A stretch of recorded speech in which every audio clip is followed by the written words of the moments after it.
ξενοδοχεία δεν υπάρχει κανένας. Ήδη αυτοκίνητα έχουν μπει στη θάλασσα. Θα θρηνήσουμε νεκρούς.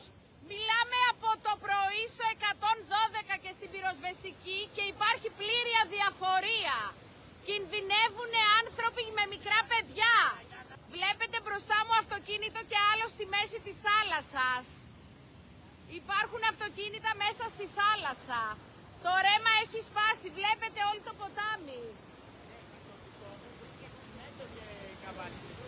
Ζητάμε βοήθεια.